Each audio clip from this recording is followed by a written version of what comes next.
Hello, Philippines. Hello, world. Happy Friday, and thank God it's Friday again to all our viewers this evening. Isang linggo na naman po ang natapos sa ating mga school activities, and we are happy to be with you tonight to have another episode of our virtual talks.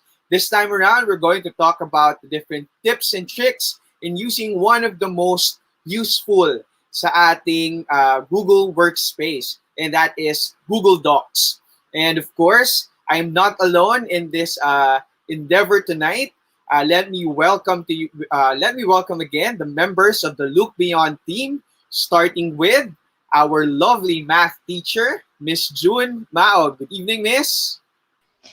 Hey, Sir Alvin. Good evening, and good evening to everyone watching us. Thank you and welcome. Ayan, gabi no, Miss June, sobrang init ng panahon ngayon, parang magiging sobrang init din ang discussion natin later on. Sobra. And speaking of mainit, Miss, let us welcome our very hot, Wow. and sexy, and lovely, and lahat mo ng adjective na may isip ko, Miss. None other than, again, our team lead, our leader here in the Look Beyond team, none other than our Google innovator, Mr. Adrian Cruz. Good evening, sir. Good evening. Good evening, Oppa. Good evening, everyone. Magandang gabi sa inyong lahat, mga nanonood ngayong gabi. It's another Friday night for everybody. End of the week. But again, tapusin natin ang linggong ito with another learning session. But let's not forget to have fun, no? So again, our intention is to end this week with a fun and interactive tips and tricks about Google Docs. So ayun po. Good evening, everybody. Sa lahat ng mga nanonood, we are going to put up a registration link so that you can sign up. We want to know more of you. Sino po yung mga nanonood sa amin? I will be bringing it out. So you can just type in tinyurl.com/lookbeyondwebinars2021. So ayan po. Flash lang muna natin ng onte. Kamustahin ko po muna kayo. Sir Alvin, how are you? Actually, ako, sir, katatapos lang ng aking class observation kaninang hapon. And sabi ko na naging successful naman siya, and nakatulong tong Google Docs and at iba pang mga Google Workspace sa ginawa kong class observation kanina, sir. Outstanding naman po. Thank God. Sa mga hindi po nakakaalam, si Sir Alvin po ay isang full-time public school teacher sa Parañaque. Ayan. So parang over the week, naman. sir, doon ako medyo naging busy sa preparation for that, and gladly it went well today. Expected na outstanding yan, Sir Alvin. Ikaw pa. Siyempre. Thank you, Miss June. Ayan. How about Miss June? Kami sir, actually ano na ako ngayon, chillax na kasi tapos Sana na. all din. Tapos oo nga, sana all ano. So tapos na kami and kanina umaga I also finished computing the grade. So wala na. Parang feeling ko nga ano parang yung hindi ka sanay na walang ginagawa na parang 'di ba yung nasanay tayo na may klase ba ako ngayon or wala.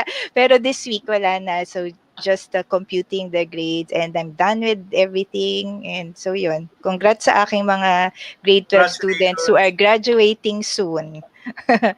O, Yun. congratulations din po sa lahat din ng mga teachers na nanonood ngayon na nakatapos na din sa Yes. kanilang grades, no? At nakatapos ng isang buong school year na online. Yes. Hindi naging biro yung school year ngayon, sir, no? So, kudos to all the teachers who were able to make this year successful. Click Exactly. So, vacation mode on. Tama. Sir Alvin kayo, 1 quarter to go. Yes, Mabilis na miss. lang yan. Mabilis One na more lang quarter yan. to go. Oo. Tapos, bakasyon na rin kayo ng ilang araw. Yes, yes, yes, Pero yes. yun, basta, yeah, it's really been a challenging year for everyone, especially for teachers and students. Yun. Salamat at merong mga apps from Google like Google Docs, no? Talagang tama nakatulong po. sa ating pagtuturo sa mga bata. Ayun. Ayun. Good evening po sa lahat ng mga nag-comment. Si Sir Reggie Fabro, good evening. Sir Good Joel, evening po, Sir gabi Joel, po. Sir Reggie. Okay, Sir Alvin.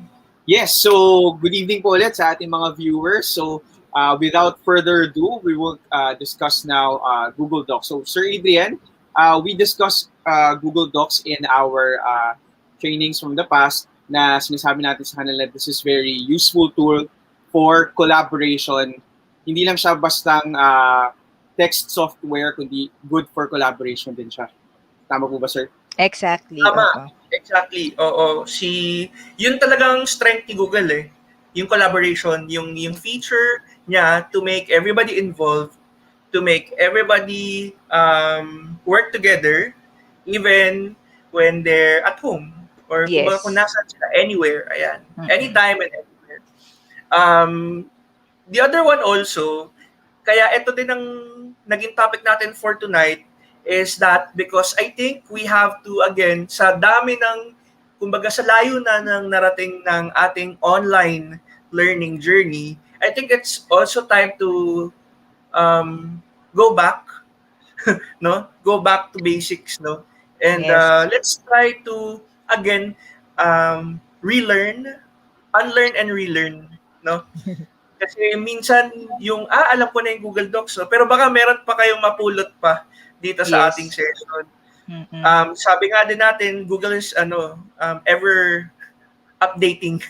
Mhm. So baka may mga bago na kapupulutan po ninyo ng mga techniques for the coming school year at sa mga nagkaklase pa ay still to be able to implement this in your respective online classrooms. So ayan.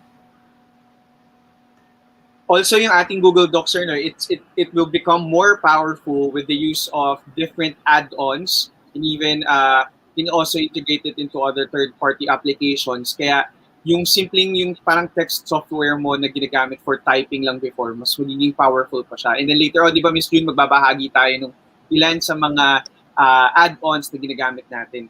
Yes, sir. Tsaka kung paano natin ginamit sa classroom natin this school year. And now, teachers, we will proceed with quick tour. Pakita lang po natin kung ano ba yung kakaiba sa Google Docs compared sa ibang mga platforms na ginagamit natin. So, kung makikita natin, let me share my screen with you. Pakita ko lang po kung paano tayo migrate going to our Google Docs. Pakita ko lang po. So, for example, this is our interface of our Google Chrome. So, key-in nyo lang po yung docs.google.new. Then, kapag kinlik nyo po yan, you will be redirected to an existing Google Docs. But sometimes, there can be problems with browsers. So, hindi naman po magiging problema yan dahil accessible pa rin naman po ang ating mga app launcher icon. And you can also enter Google Docs. And then, yung first link na lalabas po sa inyong search options, yun lang po i-click niyo. So, let's use, for example, the app launcher that is in here. So, i-click lang po natin si Google Docs icon. And then, if you click that, ayan, punta po kayo dito sa ating homepage. This will be your landing page. Sa homepage po na ito, kung gusto niyo pong gamit ng mga templates, meron pong available templates dito. Ayan. So, let's say, for example, general templates na available po nila. Ayan. So, may letter, lesson plan na magagamit ng mga teachers if you don't have a format yet.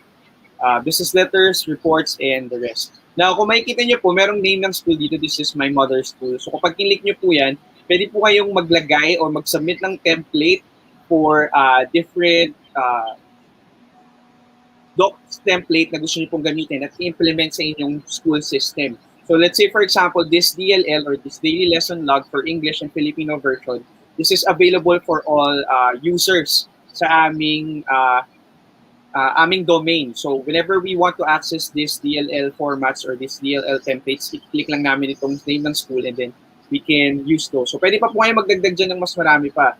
For example, your other school forms, pwede nyo pong ilagay yung mga templates po dito so that it can be easily accessible to your teachers or your colleagues or your students. Next, so makikita nyo po sa homepage, lahat ng mga Google Docs format na file na ginagamit po ninyo ay makikita po ninyo dyan. Now, let's say for example, we want to use a new Google Docs or new Google template, Google Docs file, I'm sorry. So ito po magiging itsura niya sa ating interface. So some of the icons are familiar na po sa inyo at makikita natin sa iba pang mga applications or sa iba pang mga softwares. But one good thing for Google Docs para po sa akin, it is made more or it is made simpler. Hindi po masyadong congested yung nakikita ko sa aking tab. All the tools and all the keys that you will see and all the shortcut keys that you will see here are the ones that are really important at kailangan mabilis ninyong makita o magamit para mas maging mabilis ang inyong editing ng inyong file. Also, if you're going to look at the upper left side corner of your interface or your Chrome browsers, makikita nyo na dito natin nilalagay ang mga file name ng ating mga Google Docs. So maybe in some other platforms, sanay kayo na kiniklik pa si file or kiniklik yung Control S or Command S para ma-save yung ating file. But in here, you just click that part here, yung untitled document, and then dito nyo po ilalagay yung inyong file name. So let's say, for example, virtual talks docs. So yan po yung aking file name. So kung makikita nyo po, doon sa icon kanina, sa tabi nito, i-zoom in ko lang po. May nakalagay na saving because all your Google Docs files are automatically saved in your Google Drive. So yung hassle at yung padalas na nagiging problema ng iba na, oh my God, nag-crash yung aking laptop. Oh my God, nag-close yung tab ko, nag-close yung ginagawa kong file. No need to worry because all the changes real-time as you create your file are automatically saved in your Google Drive. So it's cloud saved. So kung makikita niyo po dito yung icon ng cloud na yan na may check, ibig sabihin, this file is already saved in my Google Drive. So I can access it if I go to my Google Drive right now. Now, aside from that, may mga shortcut icons po tayo makikita sa tabi ng ating file name. So if you click this star and you choose to highlight that, and po, automatically this file will be stored in your starred tab sa inyong Google Drive. Also, you have options here to move. Tapos may folder na icon. What does that mean? If you click this, you have now the option to change location of this file. So makikita nyo lahat ng mga existing folders, existing tabs, and existing drives na pwede ninyong paglagyan ng file na yan. So, shortcut keys, sabi ko nga po sa inyo, konti lang yung makikita yung keys at function keys because all these are very all these are useful at quick access.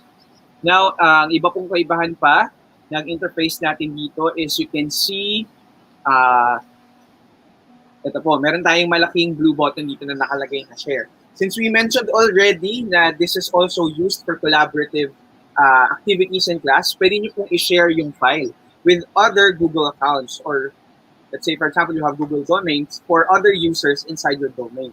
Now, you can just need to add the name of the people you would like to share those files with, and then click the gear icon here. Meron po kayong mga ating other share settings na pwedeng gawin na you can explore later on.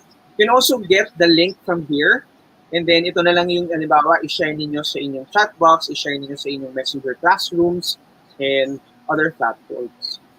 Also, makikita nyo din po dito yung parang itong arrow up icon, arrow up icon na ito. Kapag po click nyo yan, makikita nyo po yung mga viewers ng file na ito. So let me share for you, for example, one file. Halimbawa, ito po. Ayan. So, yung kaninang arrow up icon na yon, ito na siya. It means these are the people that are viewing my file. So, halimbawa, you're working on a specific file na pinapagawa ninyo during a specific time sa inyong classroom, makikita nyo kung sino yung mga nandyan. So, for example, in this file, Miss June is present. Ibig sabihin, she is viewing this file, and then she might be doing other edits na mamaya papakita po natin dito kung paano yan nangyayari. And also, ito po, ang kaibahan pa nito sa iba pang platforms, meron siyang commenting feature. So kapag kinlik ko po ito, I can comment at certain pages. So let's say for example, ito dahil ito may laman. And so, bawa yan. Mag-highlight lang po ako ng specific part ng file. Let's say for example, and then I click this one. I can proceed with adding a comment or adding a reminder. Isa pa po, may shortcut na, ayan o, nandito na po sa gilid. Na pwedeng yan na lang yung po yung i-click ninyo, mas madali. So if you click that, ayan, lalabas yung aking pangalan, and then I can comment to my student, let's say for example, very good introduction. Answer, and then leave comment. So yun po yung nangyayari. Sa ibang files, kailangan mo pang, or sa ibang platform, marami ka pa pong bubuksang mga tabs para makapaglagay ng comments. Tapos, marami ka pa pong gagawin. Dito, naka-shortcut na lahat and very functional. That's what I was trying to say earlier. Na konti yung key icons, pero functional naman po lahat. At mas madali ninyong ma-access. Isa pa po, may integration siya ng iba pang mga Google tools na makikita natin dito sa right side panel. So it can be linked to your Google Calendar, to your Google Keep, and then Google Tasks. Ibig sabihin po niyan, pwede ninyong ilakip or pwede ninyong i-include itong file na ito sa mga ilalagay ninyong notes, sa mga events na ilalagay ninyo sa inyong calendar, at sa mga ililista ninyong task list na gagawin po ninyo. And you can also add more add-ons na nandito sa gilid na mamaya i-explore po natin yun. Also, ang kaibahan pa niya, meron po tayong option dito na nasa upper right side. Ayan. Pag kilik niyo po yung arrow down, makikita niyo yung options. If you want to see this file as an editing, ibig sabihin po niyan, pwede niyong baguhin yung laman. If it's suggesting, this will automatically create comments lang. Hindi mo mababago yung file, but you can just directly create comments. So, ito yung ginawa ko kanina. And then, kapag viewing lang po yung gusto ninyong gawin sa file, then that means makikita nyo lang yung file and no editing will be done inside that. So for example, these are very sensitive files na ayaw mong may mabago o ayaw mong may magalaw. Pwede nyo pong i-click ito. So, ang galing kasi meron kang options on how you would like to view the file. Also, meron po tayo ditong explore icon. Kadalasan, na nagiging problema ng iba, when they create files, yung kanilang pag-transfer from one tab to another or from one window to another, medyo hassle, medyo tedious ng konti. Ang maganda kay Google Docs, meron na siyang integration ng explore icon. Nasaan po yung explore icon? Nandito po siya sa lower right side corner. Kung may makikita po kayong star.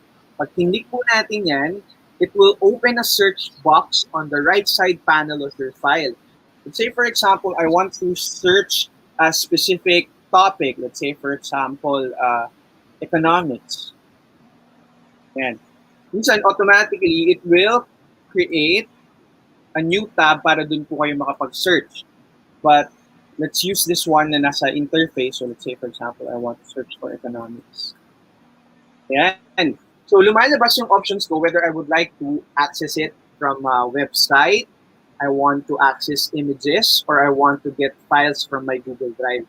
So yung explore icon, very powerful because you can see and you can navigate to other places sa computer ninyo para makakuha ng information or makapaglagay ng input dito sa inyong file. Let's say, for example, I want to open this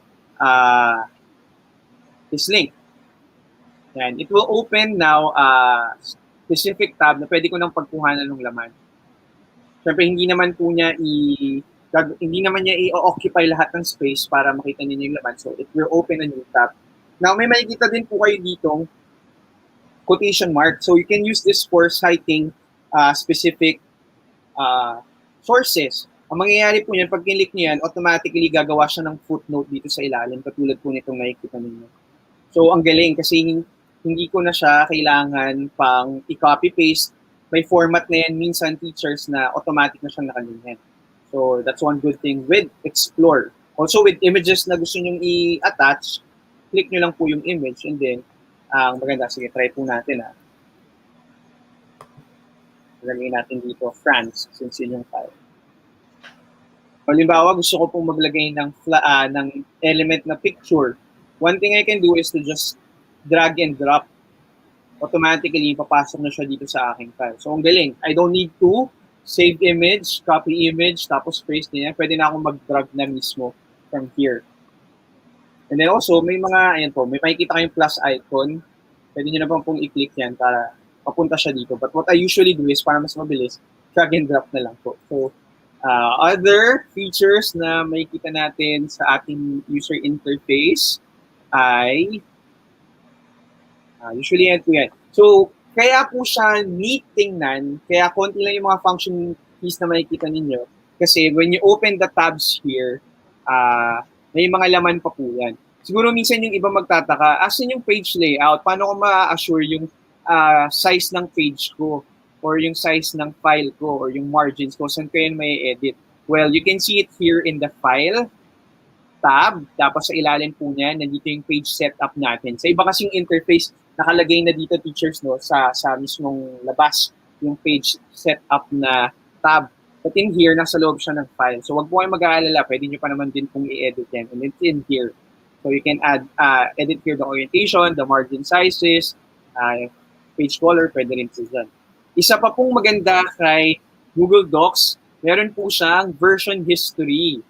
Ayan. Ano po ibig sabihin ng version history?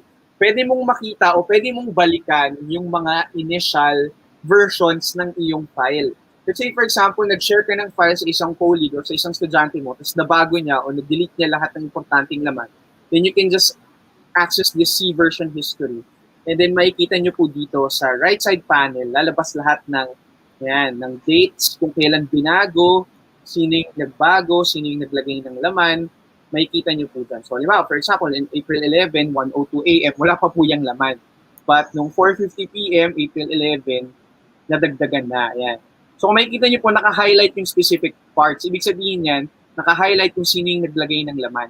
So, if you want to use this for collaborative activities, makikita nyo po sa file kung sinong mga estudyante lang yung naglagay ng input. So, madaling malaman kung sino yung nag-participate at sino yung hindi gumawa.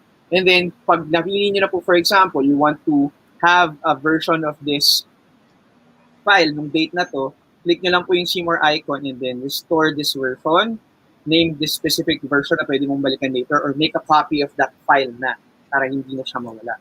So, yun po yung ilan sa mga kaibahang feature ni Google Docs. And of course, sa mga comments po na ito, pwedeng mag-reply si file owner or si student or si colleague na katulong po natin dito. In our school, this is what we usually do with sharing files. Let's say, for example, may lesson plan, ilalagay lang po ako ng comment dito para ma-inform si coordinator ko na, ma'am, this is my lesson plan for the week. And then she will reply to my comment na, this is noted, please do revision, specific types, highlight niya lang yun.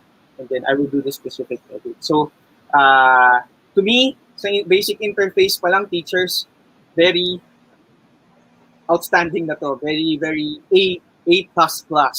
Kasi sobrang neat, sobrang functional lahat ng keys at madaling gamitin.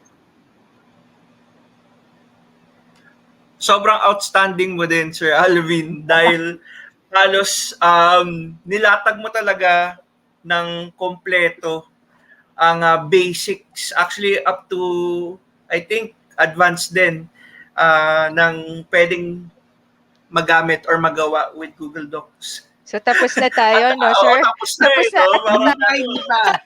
over tinapos na ni Sir Alvin.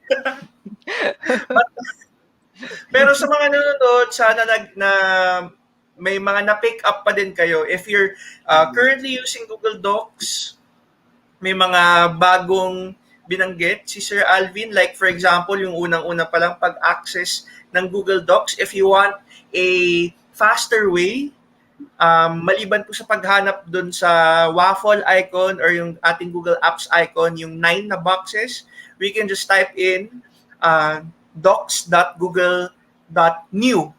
Yun yung automatic new document na agad. Yung isa naman, yung usual namin tinuturo, which is yung docs.google.com. So, homepage pa lang yun ng mga docs. No?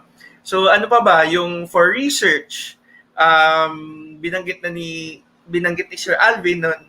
Yung footnoting. Ano pa ba? Dami, no? So, sobrang dami. Yung suggesting mode. Oo. for basics teachers. Na na-cover ni Sir Alvin. So, yun pa lang, pwede na nang gamitin. So, kung gumawa kayo ng checklist, na-check ba doon yung kung currently ina-apply nyo or pina-practice nyo, very effective po yung mga binanggit ni Sir Alvin at it's also based on actual practice niya or best practice for teachers. Yes. Ayan. Thank you, teachers. And of course, kahit na medyo mahaba na po yung panggit natin, marami pa tayong idadagdag dyan. And of course, we have Miss June to add more tips and tricks kung paano natin magagamit ang Google Docs. Take it away, Miss June. Thank you, sir. Alright, so subukan ko pong pantayan yung ginawa ni Sir Alvin na sobrang mahirap. Mahirap gawin. Yes, sir. Although, sabi ko, meron tayong isang nag-comment, siguro flash ko na rin para we can also read at the same time. Hello, sir. You mentioned that one of the benefits of using GD or Google Docs is for collaboration. Is there a maximum number of participants or collaborators can join in a Google Docs? Thank you for the response. That's a very good question.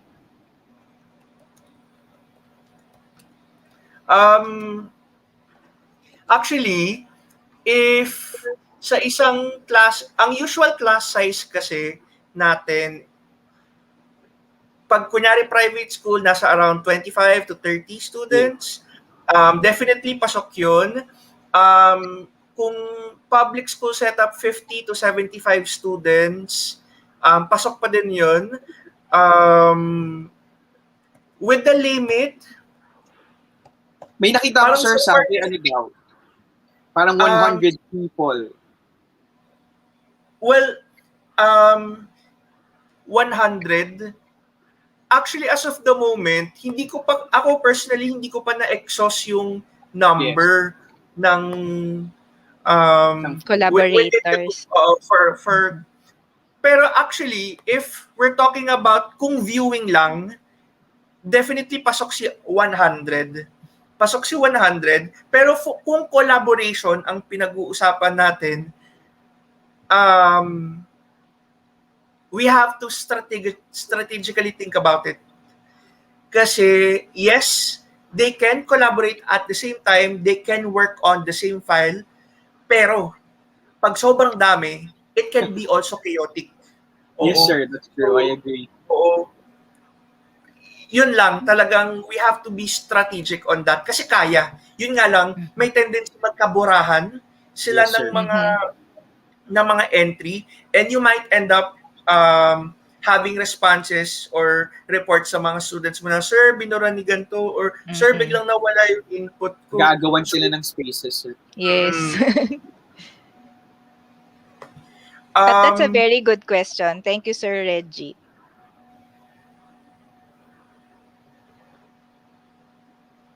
Ayan. Sir Adrian, I shared my screen already. ay, sige po.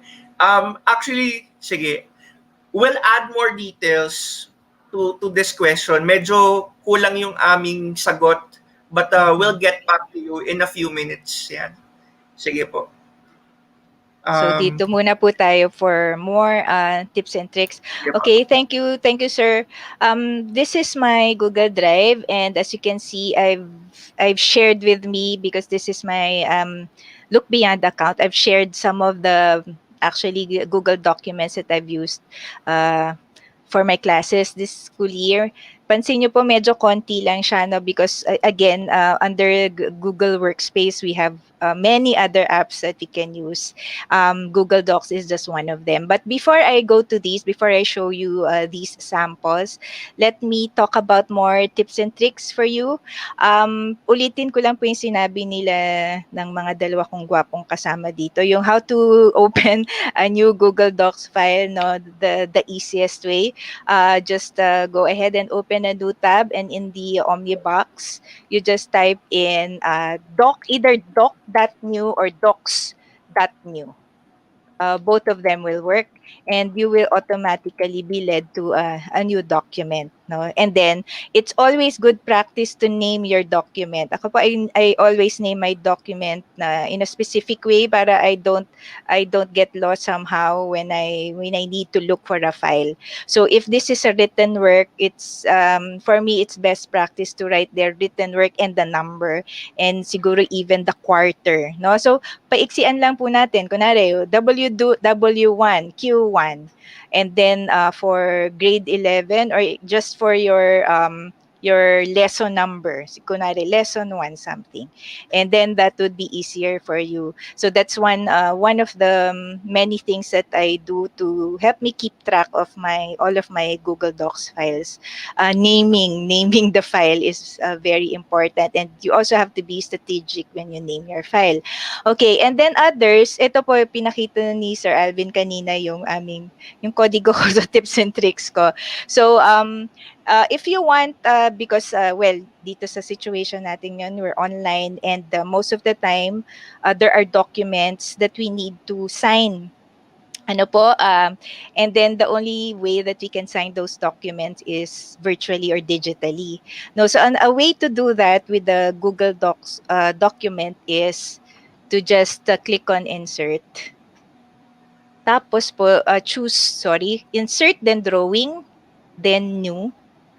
You will be led to this. Actually, this is like a condensed form of Google Drawings. And then just choose the line option, click on the drop down arrow, tapos piliin nyo lang po yung scribble. Okay? And then from there, you can, pag touch screen yung laptop nyo or yung device nyo, mas madali itong gawin because you can just write your name handwritten. But if you don't have any option, you can just use your mouse.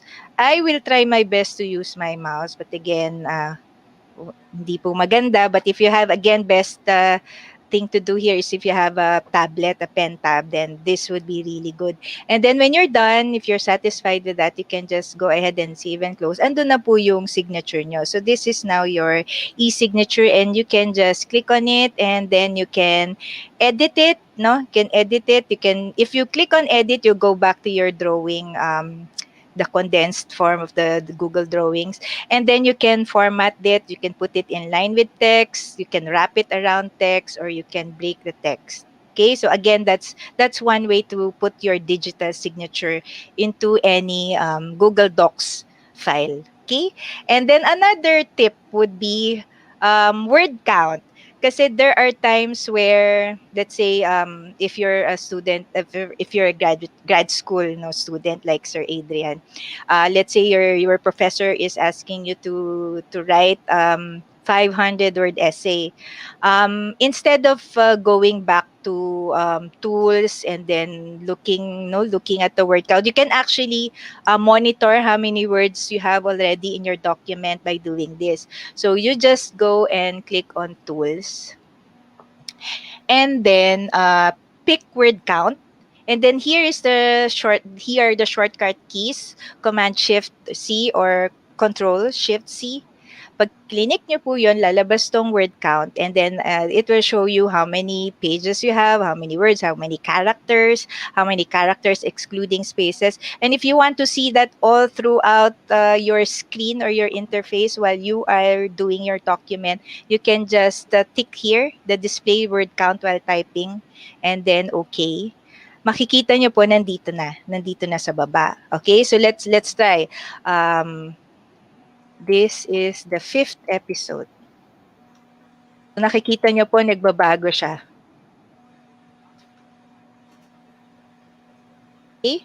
So you get the idea. So that is a very good way to monitor how many words na.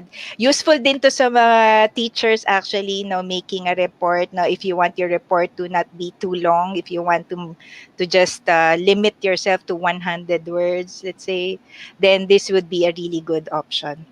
Okay, another tip would be yung kanina po, Sir Alvin showed you how you can attach comments to any Google document. But if you want to give the comment to a specific person, let's say, pwede po yun. So you just basically do the same thing. You highlight, and then lalabas po itong dalawang icons dito. So you can suggest edits or you can just add a comment. Okay? Ano yung difference ng dalawa? A comment is something like, good job, or ano ba, please change this to something like that. Or please explain further. Pero an edit is something that needs to be done right away. Let's say, um, present tense, gusto mo gawing past tense at ginawa mo ng past tense, that would be the edit, no? It's a suggested edit already. So that's just how to differentiate. Okay, let's say I want to add a comment and I want this to go to a specific person. So let's say at Alvin, kay Sir Alvin, ito. Yan. So this comment, please explain further. This will go to Sir Alvin. Then I can just click and assign to him. And then Sir Alvin will just be, okay, I have to give Sir Alvin access to this file. So let's say I already have given access to the file. Then let me just click on turn link sharing on, and then comment. And then Sir Alvin will get notified via his Gmail that there's something that he needs to do in the document. Let's say he's the one who submitted this to me. So yun, he will be given a heads up to change something in the document. Okay, very useful for teachers and even for students. So if there's a group work, let's say, tapos there's one member of your group that hasn't really done anything, you can assign this specific task to that person. Okay, and another one, if you want to look up the meaning of a word, let's say, all right, let's say for this one, I want to look at the meaning of capacity. So what I need to do is to just, okay, let me just make it bigger. Ayun. So let's say I want to see the meaning of capacity. So pwede pong i-highlight lang natin. And then, sorry, I have to make it smaller again. And then I go to tools, and then I go to dictionary. And then the meaning pops up right away. Okay, so if you're reading something, let's say there's in your grad school, there's a document, there's a Google Docs file that you need to read, and there's a word that you don't understand, you can just use tools dictionary to get the meaning. No, very easily. You can just stay in your tab. You don't need to open a new tab and go to Google and search for the meaning. Right here itself, you will be able to do that. Okay? And then another is what else? You can create your own shorthand by customizing autocorrect features. Okay, so there are ito I don't know with Sir Alvin and Sir Adrian, pero ako naiinis ako when I type in parenthesis C parenthesis, automatically nag-change siya dun sa icon na copyright, no? Let's say I don't want to do that. I just really want the letter C. Let's say I'm making a list, a bullet, no? So you can actually remove that automatic editing by going to tools and then going to preferences. Okay, and then you will see there all of the general preferences that are available. So yung automatically capitalized words, of course, we need that. Use smart quotes. Okay, sige, if you want. Automatically detect links. Personally, this is something that I really like. Automatically detect lists. Automatically correct spelling. Yon, those are things that we like. Suggest action items and show link details. So gusto natin yan. So let's go to here. Let's go to the substitutions. So ito po yung sinasabi ko. Whenever I type this, ito yung lumalabas kasi it's here in the preferences. It's a substitute. So if you don't want to have that to happen all the time, unclick nyo lang.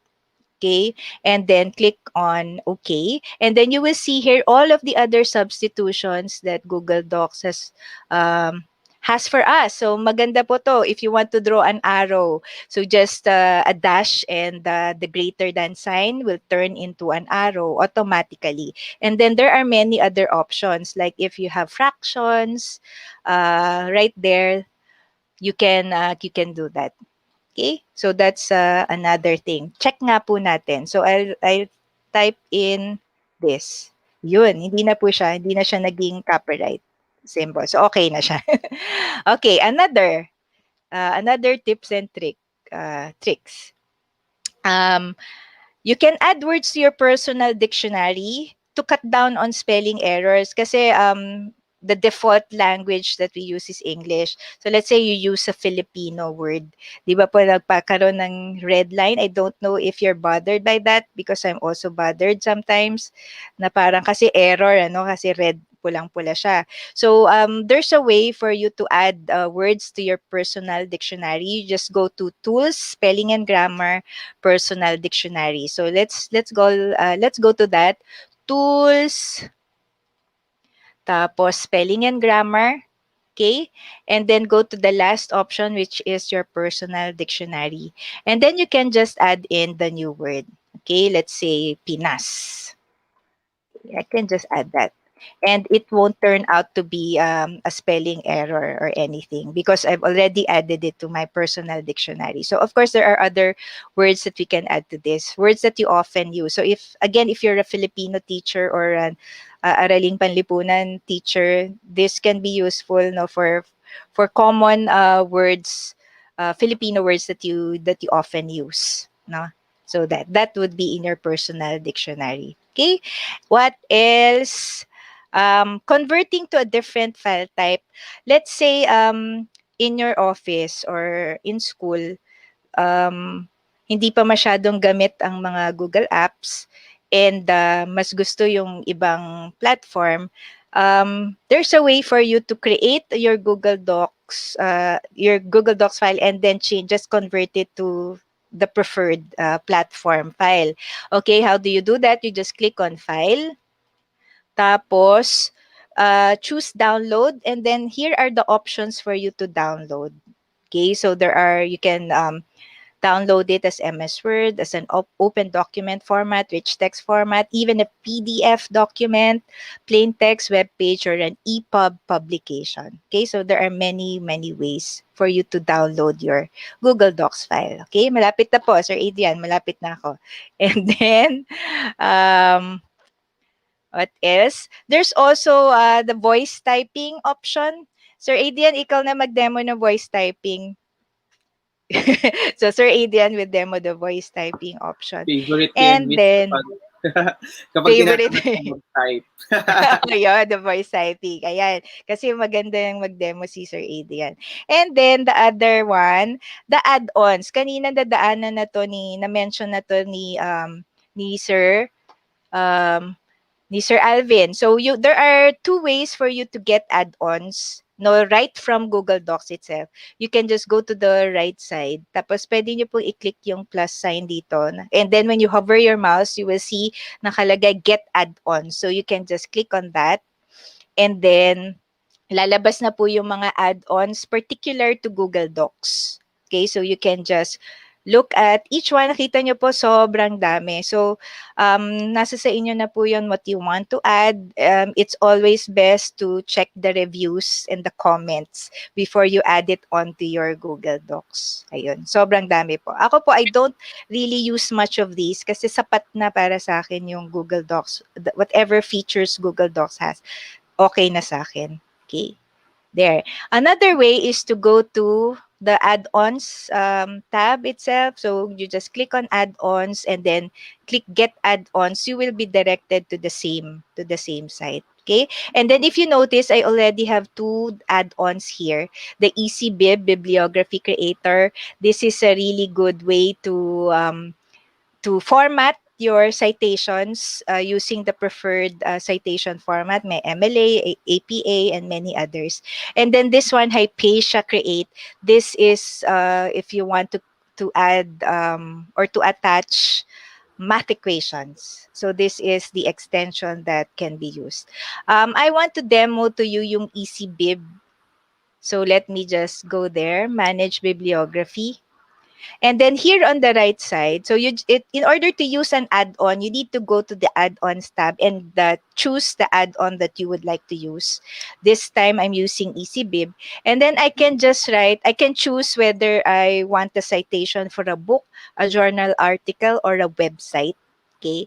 Let's say it's a website. And wait, let me just get a website. So let me just click on the explore button and then let me just, sorry, na-doble po. Let me just click on COVID. And then let's say, yeah, I have this already. Okay. And then let's say, yeah, I want to get the website so that I can get the citation that I like. So when I'm done exploring, I just click on the X. And then, of course, I need to choose the type. That's a website. So I've already clicked on that. Click, i-paste ko lang po. And then, search. And then you will see, lalabas na po yung citation. You just need to click on your preferred format, MLA 8th edition, MLA 7th, APA, Chicago, etc., etc. Let's say APA format. And then just click on add bibliography to doc. And then automatically, it should, oops, sorry. Hindi po lumabas ang aking, ayan, there. There. And then you can just select. You can select the website that you use. And then this is the bibliography already. And then it will just appear in your document right away. So hindi nyo na po kailangang i-research. Paano na nga ba yung format ng APA or MLA? Automatically lalabas na siya. So this is very easy for grad students, for research students as well. Very, very easy to just add these things. Okay? What else? So, yun lang po, and yun lang po for me. Sir Adrian will be giving you more of the tips and tricks. I'll just be showing you now some of the ways that I've used Google Docs in my class. Ito po here, I use this in my physics class. So, nagkaroon po sila ng activity. I formatted this and then I just nainggit po ako sa public school na may module. Kaya this is like a module for my students during their asynchronous time. And then, meron lang po silang gagawin, sample problems, and then naka-explain what they need to do. So, ito po yung mga gagawin nila. And then, I gave each one of them a copy of this via Google Classroom, and then they just submitted. very easily. Kayang-kaya po nilang i-edit. At ang ganda po tignan. No? So ito po yung umpisa when during the start of the school year, I normally make templates for them. But towards the end, I let them do their own document already. I let them design their own. No? Parang mas level up na sila. Okay, and then another one would be this.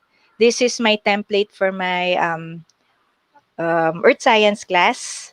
So, solar system. Parang wag naman masyadong magmukhang grade school. Ano, so this is marami akala nila sa umpisa ay ang dali lang, just fill in the table. No, I will just research. So they can just click on the explore tab and then fill in the information, and then of course I always let them list the references, which is very important. So I just specify the format that I like.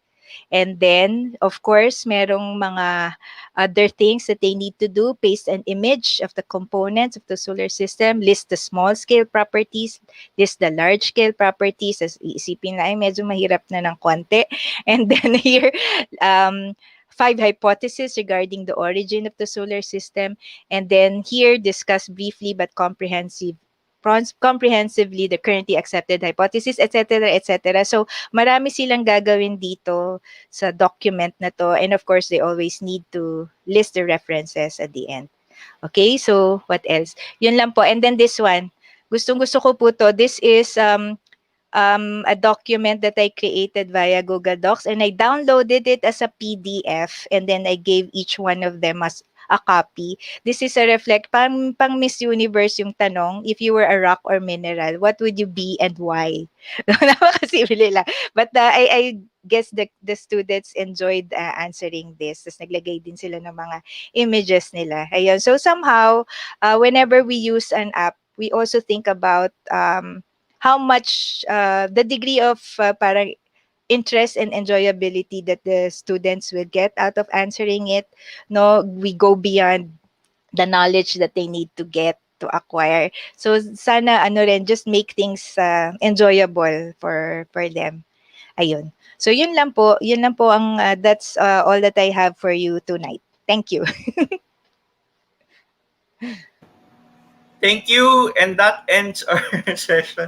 Thank you. Ang hirap naman pala pag nasa huli kasi yung pressure, no, ang taas na nung binigay ni Sir Alvin. Tapos sobrang taas ng binigay ni Miss June. So, sobrang taas. kasi yan po ang isang magandang example ng talagang integration with your specific subject, no? Pinakitaan po tayo ni Miss June ng actual files niya na ini-implement niya with her students. So, ayun. So, to continue, Google Docs. So, I'll be sharing my screen. Tutuloy ko yung pinapakita ni Miss June kanina. I hope you can see my screen. So, close ko muna to. So, kanina binanggit niya yung how to use voice typing in Google Docs. So, meron tayong voice typing. So, paano siya pinakamagandang gamitin? So, number 1, very useful to if, for example, you have a textbook na very lengthy, you can just read it and then Google will just transcribe it for you. Tama ba yung term ko? Transcribe. So, the other one naman, yun. So, yun yung usual kapag mahaba galing sa libro, or number 2, if sarili ninyo, coming from your own words, pwede rin. Before, English lang ang kaya niyang mapakinggan at matranscribe. Ngayon, even with Tagalog words, na-improve na. So, pakita ko na po ngayon. So, medyo malayo yung aking screen. So, I'll try to zoom it in. Here, in your options sa upper left corner ng ating screen, you can see here tools. So, just click tools and then look for voice typing. Now, if this is your first time na itatry ito, may mga prompt na lalabas na to allow your microphone, no? So just click allow para ma-enable natin to. So once you see this, pwede na siya. You just have to click this and then you speak.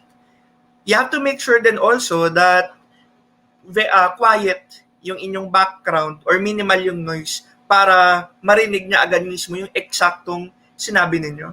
So right now, I will just I'll try to remove this one. Assuming that I'll remove this and ito yung ilalagay ko. Zoom out ko ng konti. So when I click to speak,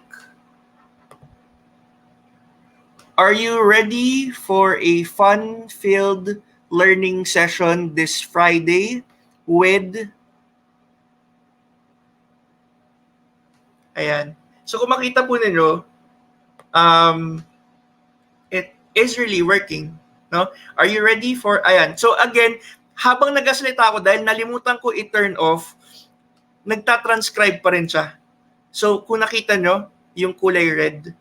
No? So if you want to stop, you just have to click stop. Click it again para mag-stop na siya. So ayan, sumobra-sobra yung nilabas niya na word. So, pero again, makikita niyo, it's very responsive. Unlike before, nung mga unang, hindi ko na maalala kung anong year to unang lumabas. Parang around 2015 or 2016. Pero that time, medyo siya, hindi yung eksakto. At English talaga noon.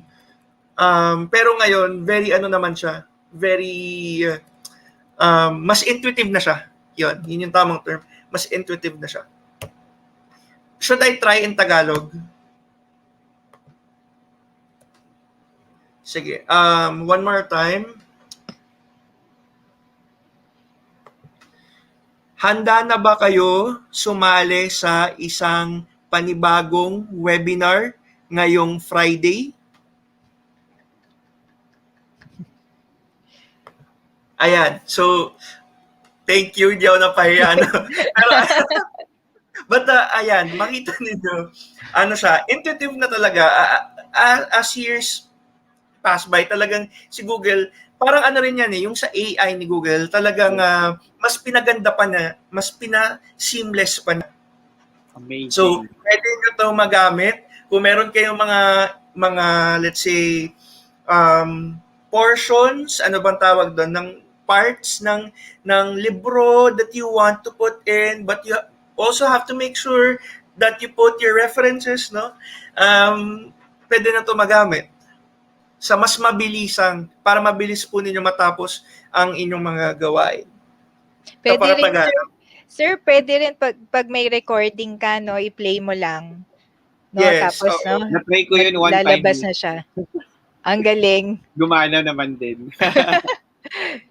Ang galing So nun. yun, pwede nyo siyang i-explore. And then again, it's just coming from the microphone of your laptop. Built-in nyo, okay na po yun. So tulad din ng ginamit ko, wala akong any other device attached right now in my tool. So medyo lalapit lang kayo ng onte para mas marinig kayo mabuti. So that's one tip coming from me. Another one is yung sharing capability. But this one, dapat ang gamit ninyong Google account is under a school account, which is in .edu.ph or .gov. .gov for public school accounts. So, medyo hindi ko lang kung bakit malayong orientation ng aking screen right now. Pero i-zoom ko, when we share our files, for example, this one, a Google Doc. So ito, alam na natin. We just click the blue button and then we just type in the email address po ng kung sino man yung involved dito. Pero for each, let's say, yung nakashare o pinag-sharean nyo na. So, for example, this is my other account, yung Look Beyond the Classroom. So, nakashare na siya as editor. Now, if I click the drop down, meron dito viewer, commenter, and editor. So this is already common for everybody. Alam na natin to. Pero here, there's a new update. You can already give temporary access. So meaning, may iba kasi, okay, I'll just share this with Sir Alvin for 30 days. Pero ako, nagbibilang ako 30 days. 30th day na ba? Okay. Balikan ko yung file, tanggalan ko siyang sharing access. But this time, pwede na natin iset. So we can already set an expiration date. So access expires in 30 days. Hindi ko ma-zoom. Sorry po, pero yun po yung nakalagay. So you can change it to any time you want. So let's say only for let's say if today is 6, I'll just give you 1 week to read this document. So if you want to set more restrictions or policies sa students niyo just to instill discipline, pwede nyo to gawin para sila din, 1 week lang open to. So you can give them may gantong capability na si Google Docs. So save nyo lang. And then from there, ma-apply na siya. So again, you can only do this if you have a school domain, yung .edu.ph or .gov.ph. If you're using at gmail.com, pasensya na po, wala pong feature nito sa regular accounts ng ating Google Workspace. So that's another trick. Hindi ko alam kung trick yun eh. Tip. Ayun. The other one, if I want to share this document, ito kasi we follow the standard yung sharing, no? Commenter, viewer, or we get the link, tama po, of a specific document. Now, the other one, sa mas mabilisan na paraan, kung makikita po ninyo sa itaas ng ating screen, sa, ano ba tawag dito, sa ating Omnibox. Sa mga hindi pa po nakakaalam, yung Omnibox po, ito po yung space sa taas where we type in the website or the link. So ito po. Yung iba tawag nila URL box. But for Google, specifically, it's called Omnibox. Kung makikita po ninyo, link siya, no? Dito, may nakalagay na word na edit. Sana po nakikita ninyo, what you have to do here, if you want to force copy a document, again, if you want to force copy a document, kapag napapagod na kayong sabihan ng mga estudyante ninyo na, make a copy, pwede kayong mag-force copy. So what you have to do, if it's a long link, hanapin nyo lang yung word na edit, tanggalin nyo yung pinakasimula hanggang dun sa edit. So, I'm already here, palitan ko yung edit, and then I want to put their copy.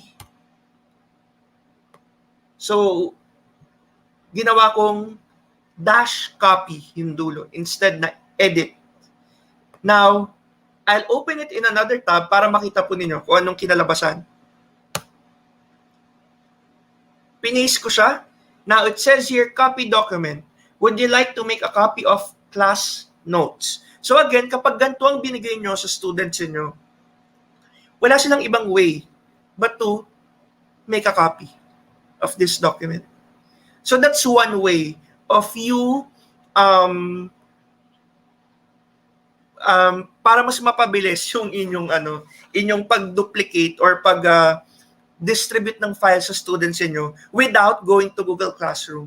No, independently, Google Docs lang kung yun po ang gagawin niyo. That's also applicable with other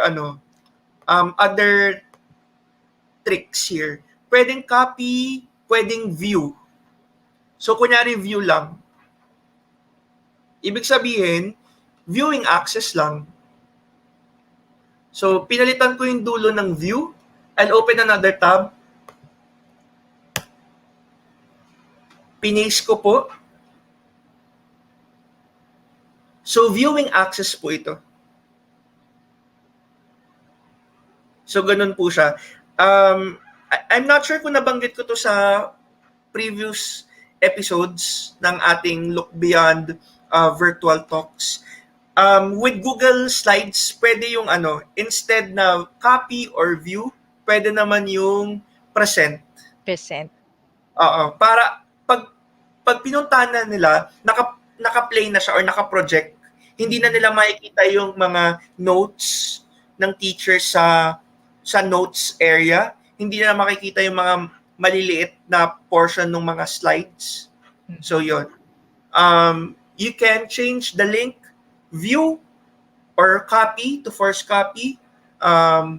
In Google Slides, yung present. Yan.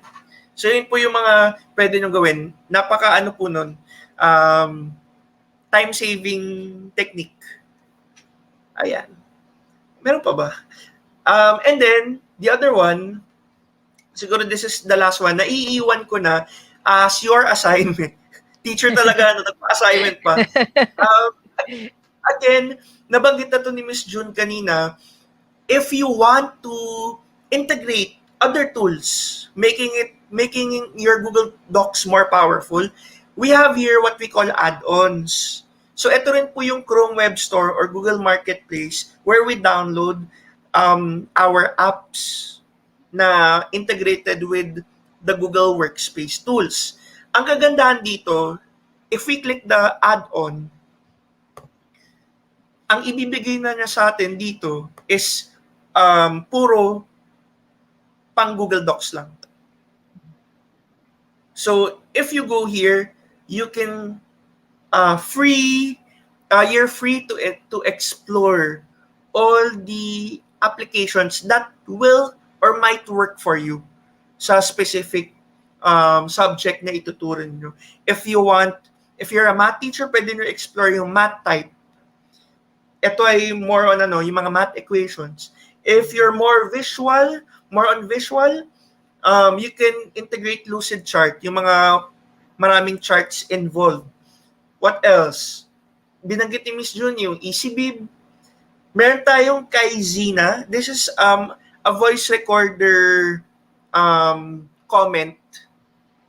Pero meron kasi tayong Mote na ginagamit na ngayon. So, you can also use this highlighting tool and napakadami pa pong iba. So again, pag kinlik niyo yung add-ons from here, may pop-up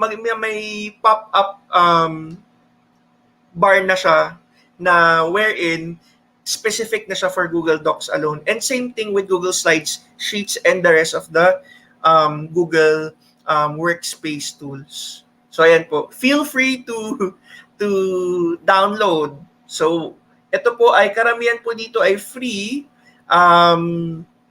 May premium versions din sila, but usually the free versions are really good enough. So ayan po. So with that, thank you. Very short lang din yung akin. Ayun po. So yun. Thank you very much, sir. Oo. Yun Thank ang you, sir. aming yun po ang some pa lang. Sa totoo lang, sa dami ng binanggit namin, some pa lang yun. Kasi ang dami pa eh. Yes. Kaso we only have an hour to really discuss tips and tricks on Google Docs. Pinili na namin yung pinaka pakiramdam namin ay magagamit nyo agad o yung mga pinaka-importante in for teachers. Ayan. Yes. I'll stop sharing. Sir Adrian, may mga comments lang sa Sige po. Let's try to read.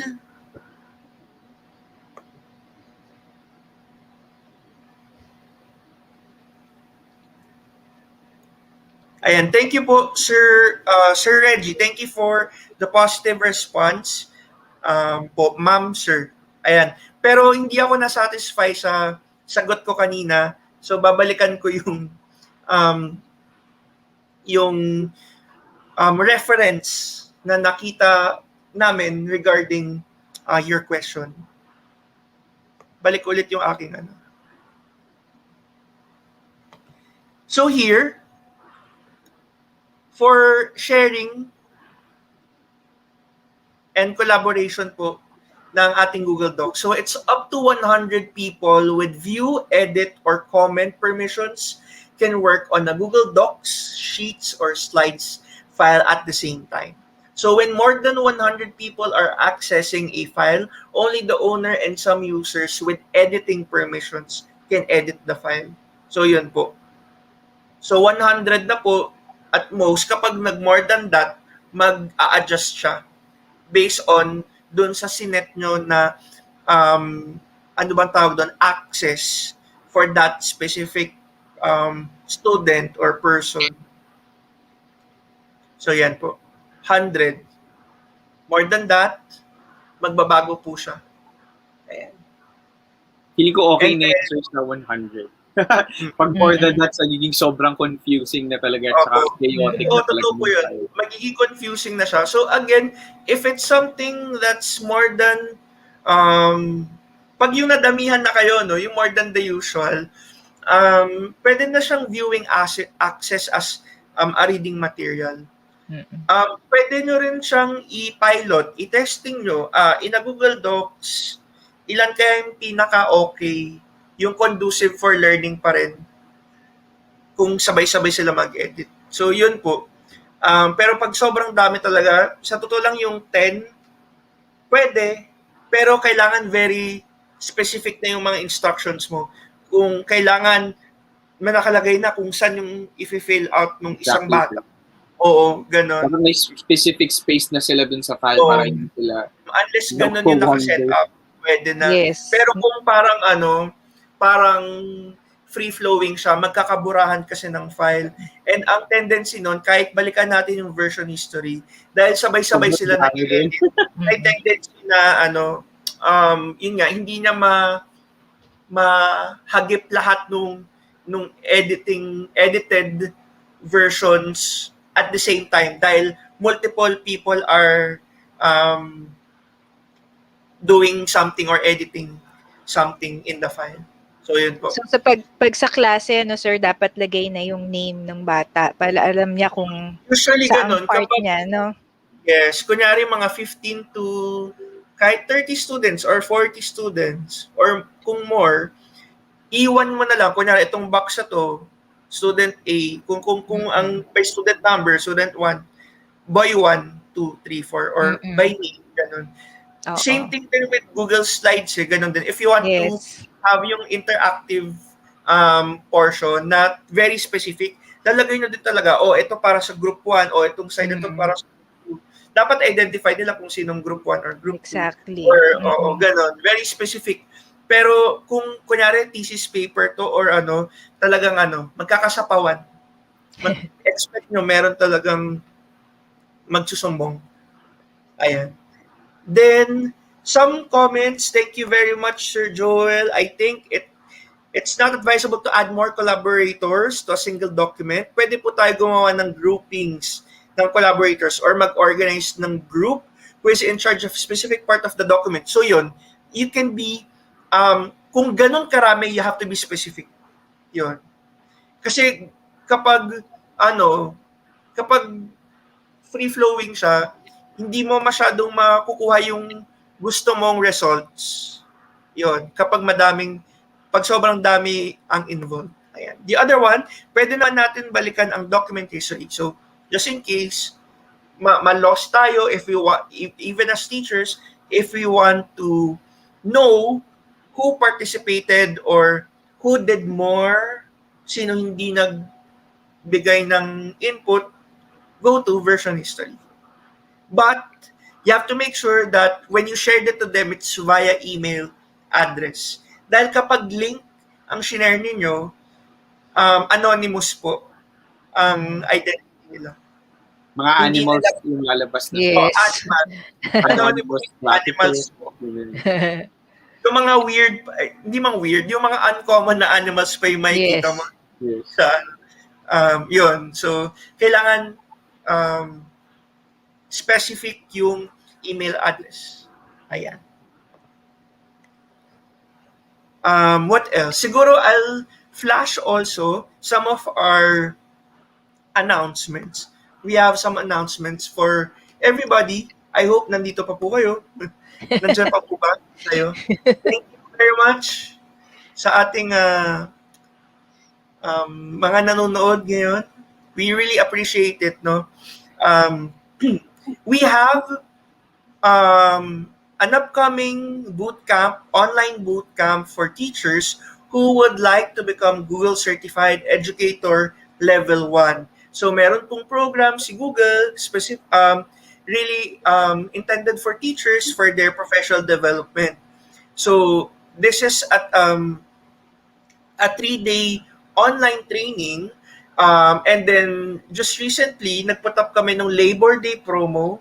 So um, from its original price, it's now 3,000 for the first 10 to register and confirm payment until May 10 ng 9 p.m. So, ang inclusion po dito would be the training, the activities, modules, tips and tricks from us, your trainers, and then this will happen on May 22, 23, and 29. So ito ay sinet talaga namin on a weekend. So weekends po ito, Saturday, Sunday, and another Saturday, para po to give way also to some of the teachers who are really on kung full-time po or talagang hindi pwede ng Monday to Friday.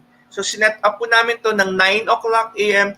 to 3:30. So, 9 o'clock and then we have break ng 12 to 1, resume ng 1 to 3:30. Ayan. So, if you want to register, just go to the link. Nandito po ba yung link? I'm sorry. Just in case, the link can be seen in our Facebook page. So it's Look Beyond. Hanapin nyo lang po, Look Beyond. Lalabas po ito. So yan. So this is until May 10. Opo. Para po mag-qualify po kayo dun sa ating discounted promo. What else? The other one, if you're interested to bring us to your school, no, for more specific training intended for your teachers, sa faculty and staff po ng inyong school, you can email us at lookbeyond.ph@gmail.com. So ito po ang aming lineup of services. We have basic Google Workspace training for all the schools or teachers na just recently acquired their Google accounts. The other one would be distance learning strategies. We have a boot camp, specifically Google applications and the recommended third-party applications na pwede nyong gamitin for online teaching. The other one is Distance Learning Strategies 2.0. Ito ay mas advanced pa. Kung advanced na yung Distance Learning Strategies, meron pang mas advanced. So yan.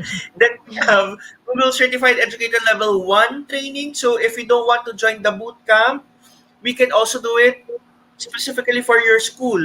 Kung mas komportable po kayo na ang kaklase po ninyo ay yung mga co-teachers ninyo. And then we also have Level 2. We have Google Workspace Admin Console Training. So ito naman po ay sa mga kakakuha lang din ng kanilang Google accounts as a school, mayroon pong admin console yan. So kumbaga yung pinaka-controller ng inyong account. So marami pong pwedeng gawin doon to push apps, to create more accounts for the teachers and the rest. So yan po. We also have strategies in creating video lectures. So if you for asynchronous teaching. So if you want to boost or increase pa yung skills niyo, we also do this creating video lectures, video editing. So ayan po. And what else? Meron din iba if you want to be more specific pa with some of the training, pwede rin gawin ng team for your schools. So with that, ayun po. Dito po nagtatapos ang ating session about tips and tricks with Google Docs. So, yun po. Miss June, Sir Alvin, any final words? Go ahead, sir. Sige, Miss. Yun nga po. So kung medyo nabitin pa kayo sa mga pinag-usapan natin ngayong gabi, you may avail of our services that Sir Adrian mentioned para po mas maging mas mahaba yung oras natin para makapag-share tayo ng mga iba't iba pang tips and tricks, hindi lang para sa Google Docs, kundi with other tools as well ng Google Workspace. So just like Sir Adrian said, contact nyo lang yung Look Beyond. And siguro po, to end this very substantial discussion that we have tonight. Parang ngayon na lang tayo ulit nag-over 1 hour, di ba, sir? So, gusto ko lang pong sabihin, mag-iiwan lang po ako ng quotation sa ating mga viewers na nagawa ko to kanina actually habang nakikinig ako sa mga kasama nating trainers from Look Beyond team na words have power, but Google Docs can make it powerful. Nax. Ayoko na magsalita. May nanalo na. May nanalo na.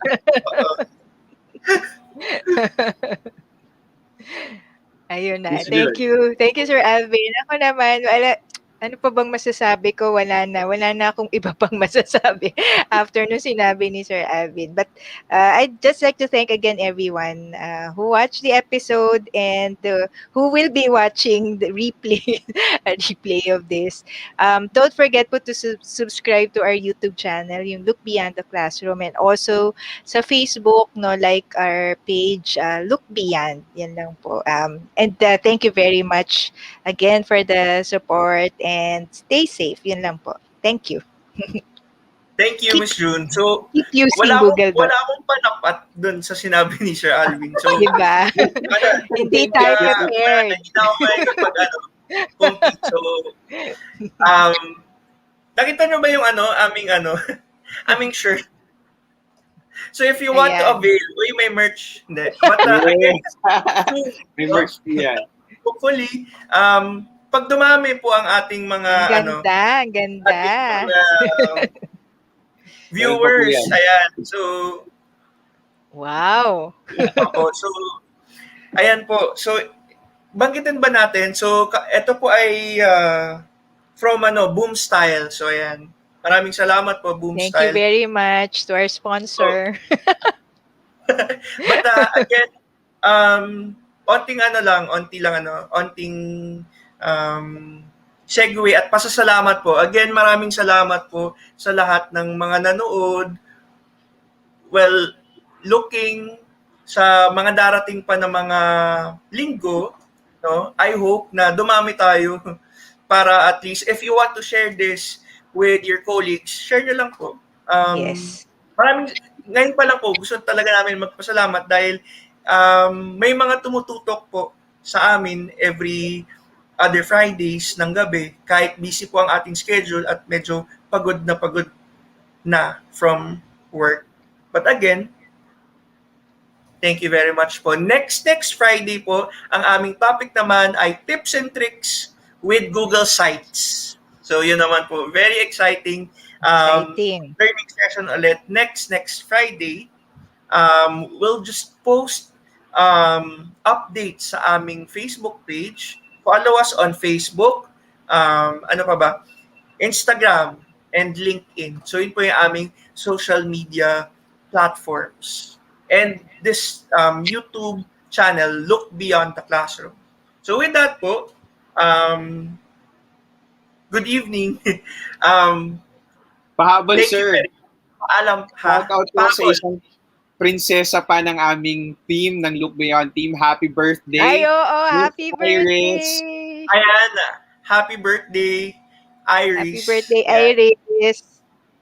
Thank you very much for the support. So, si Iris po ang aming kumbaga backbone ng team for setting up the our content. So, ayan. Happy birthday. Ayan. Thank you very much. Good evening po sa inyong lahat. Enjoy the rest of the night and happy weekend po. Thank you. Bye. Good night. Bye. Bye.